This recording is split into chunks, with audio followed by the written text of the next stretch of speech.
Bonjour Frédéric. Bonjour Christophe. Merci de me recevoir dans ton cabinet. Merci à toi aussi de venir pour qu'on puisse travailler ensemble aujourd'hui. Pour démarrer, est-ce que tu pourrais juste te présenter qui tu es, où est-ce que tu pratiques et depuis combien de temps? Je m'appelle Frédéric Ballonnade, je suis kinésiologue.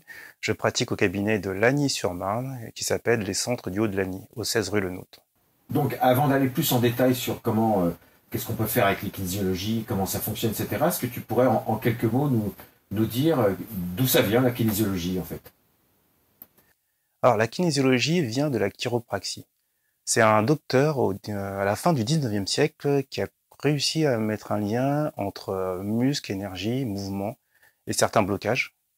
Et par la suite, un autre chiropracteur a réussi à faire un lien entre les méridiens et tout ce qui avait été fait par le premier.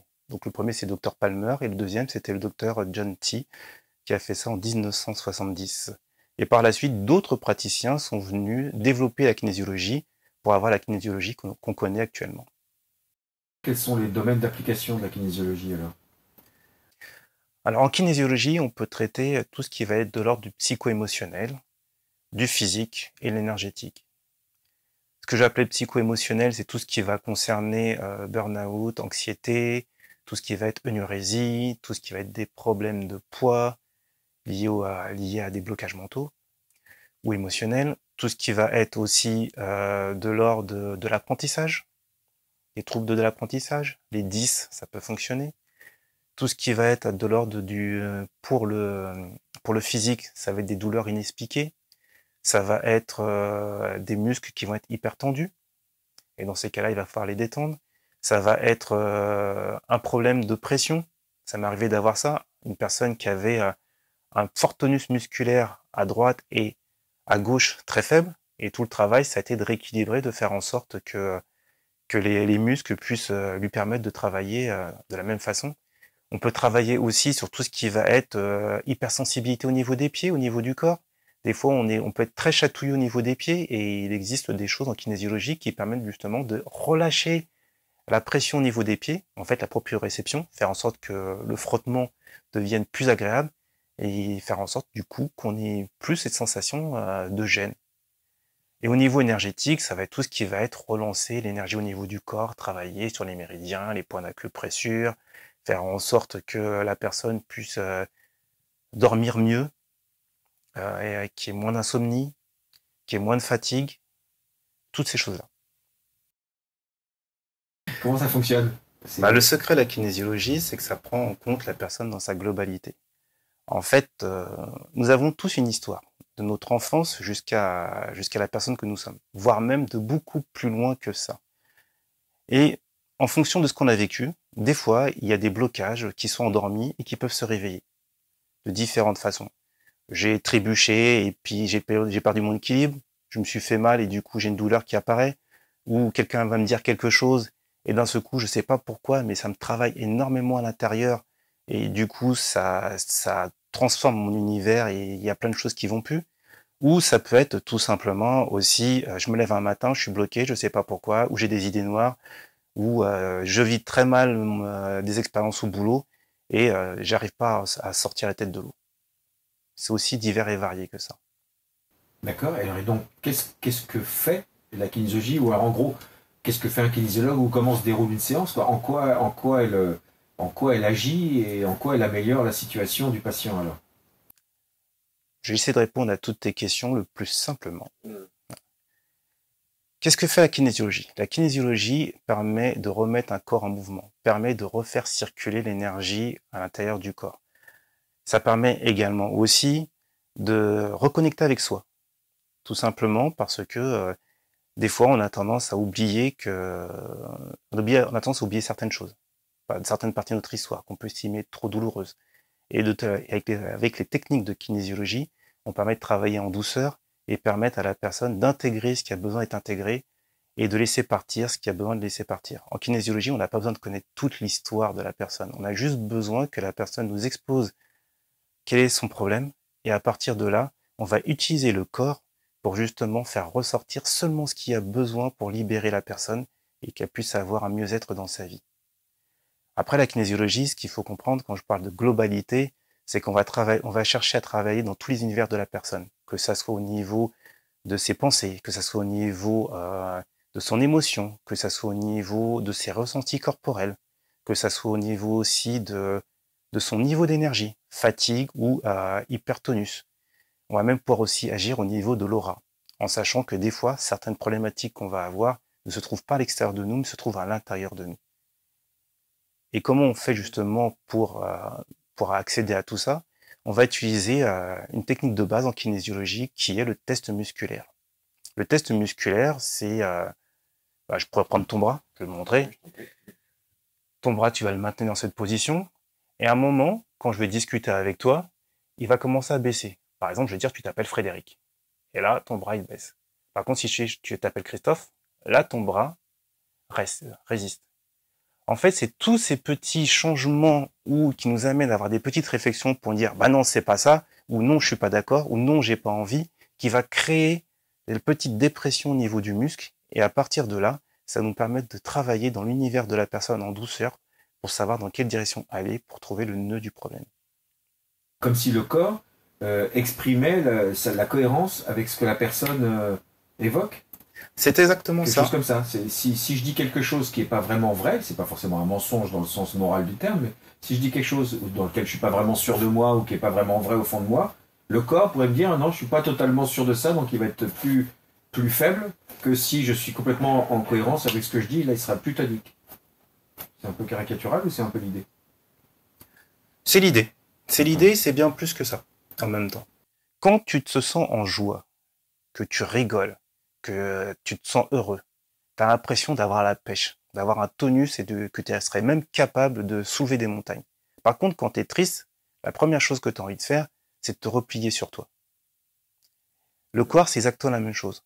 Quand il sent que les choses vont bien, dans ces cas-là, tu as du tonus.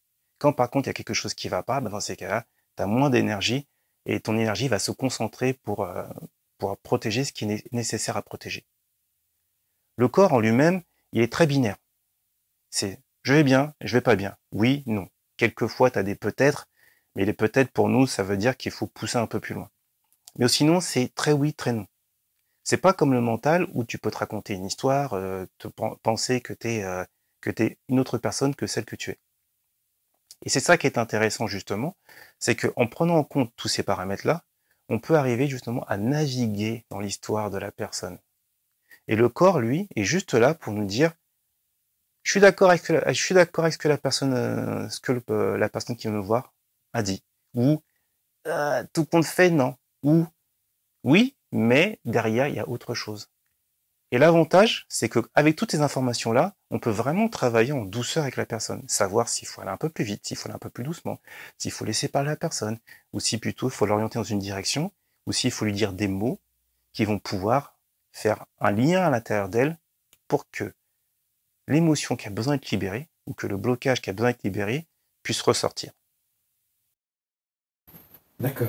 Si je comprends bien, il y a une première partie qui est un peu une partie investigation, enquête, échange avec la personne, et grâce au test musculaire et à plein d'autres façons d'être, tu peux déterminer quelle est la problématique, le chemin à parcourir, ou déterminer où est-ce qu'il y a des blocages qui pourraient poser problème. C'est la première partie. Et alors, comment après tu interviens sur les blocages? Oui, exactement.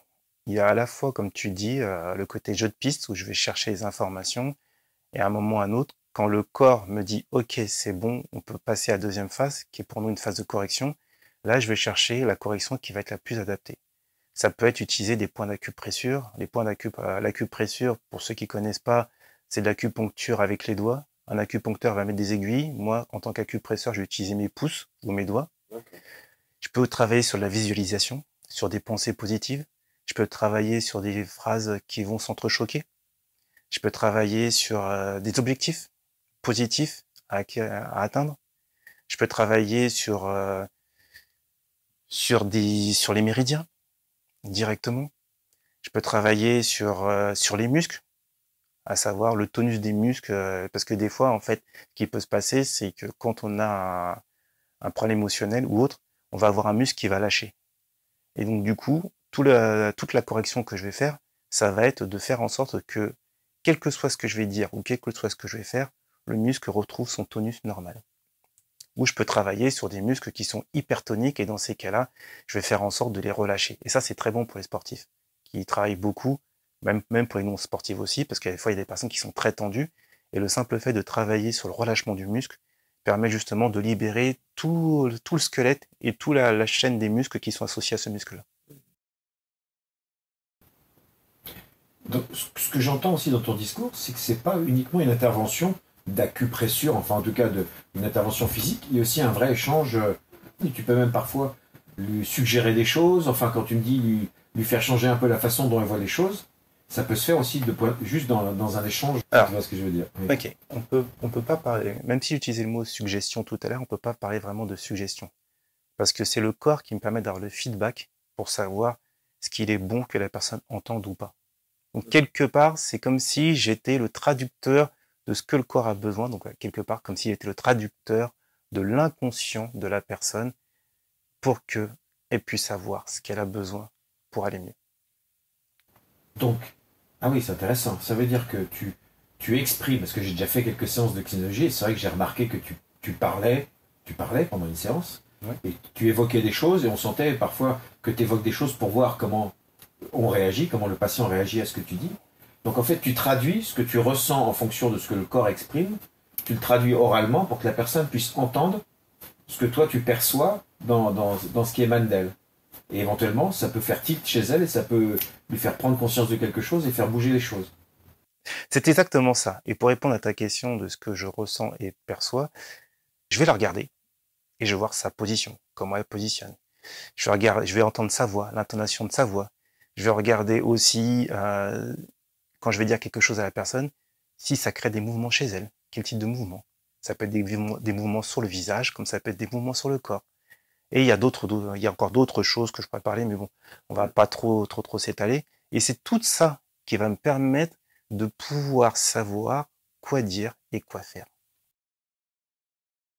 Comment se déroule une séance et il faut combien de séances à peu près pour s'occuper de la problématique de quelqu'un? Alors, comment se déroule une séance? Il y a un temps de discussion avec la personne. Après, il y a un temps de recherche d'informations avec la personne. Et après, il y a la partie correction. Correction, des fois, on peut demander à la personne de faire des exercices chez eux ou de regarder quelque chose en fonction de ce qui ressort de, de la séance. Après, une séance, ça dure entre 45 minutes à 1 heure et demie. Ce temps varie en fonction de la personne qu'on va avoir. Je me suis rendu compte que quand j'avais des personnes qui étaient introverties, ben, il y avait un temps de latence qui était plus important pour que le corps puisse faire remonter l'information que des personnes qui étaient plus extraverties. Et donc, il y a tout ça aussi à prendre en compte et qui fait que ça peut varier. Et il y a aussi le fait que les personnes aient ou non travaillé sur cette thématique-là. Parce que moi, des fois, je reçois des personnes qui ont été envoyées par des sexologues, par des ostéos, par des kinés, par des sophrologues, même des hypnothérapeutes. Et du coup, moi, je vais travailler en complémentaire de ce qu'eux ont déjà proposé. Et donc, du coup, tout le travail qui est fait, même si la personne qui vient me voir me dit « j'ai fait plein de choses, mais ça n'a pas fonctionné », moi, je remercie toujours parce que je dis « tout le travail qui a été fait, c'est ce que j'aurais pas besoin de faire ». Et après, le dernier point qui est important, c'est l'ancienneté de la problématique travaillée.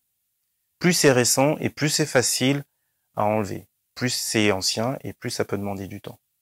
Donc en moyenne, en kinésiologie, on va parler de 3 séances sur un problème qui a été proposé et identifié. Mais des fois, ça peut être une séance et des fois, ça peut être un peu plus. On peut être à 4-5 séances. Mais la moyenne, c'est 3. Pour le plaisir, est-ce que tu pourrais aussi en quelques mots me dire pourquoi est-ce que tu as choisi la kinésiologie? Pourquoi est-ce que tu t'es retrouvé dans cette branche-là? Pourquoi j'ai choisi la kinésiologie? Ben, en fait, c'est pas moi qui suis tombé dans la kinésiologie, c'est la kinésiologie qui m'est tombée dessus. À l'époque, j'avais mon fils qui avait des petits soucis et une amie m'a parlé d'un médecin qui m'a renvoyé vers un kinésiologue. Et je me suis rendu compte quand j'étais voir ce kinésiologue-là que toutes les questions qui étaient posées à mon fils correspondaient à son âge de 3 ans.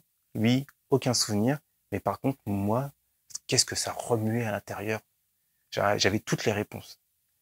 Et en fait, je me suis rendu compte que la personne qui avait besoin de la séance de kinésiologie, c'était pas mon fils, c'était moi.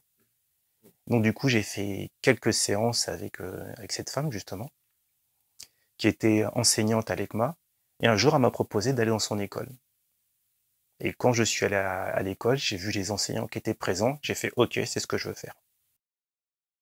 Merci Fred. En tout cas, c'était très intéressant. Ça me redonne envie de refaire des séances de kinésiologie, même si l'envie restait toujours latente en moi. Tu es bien placé pour le savoir. J'espère que ça aura donné envie à ceux qui nous regardent de te contacter et de passer le cap, de venir te voir pour gérer toutes ces petites choses-là du quotidien avec toi. Bah, merci à toi de m'avoir proposé de faire cet échange, que j'ai trouvé très enrichissant aussi. Et j'espère aussi que ça permettra à des personnes de mieux comprendre la kinésiologie.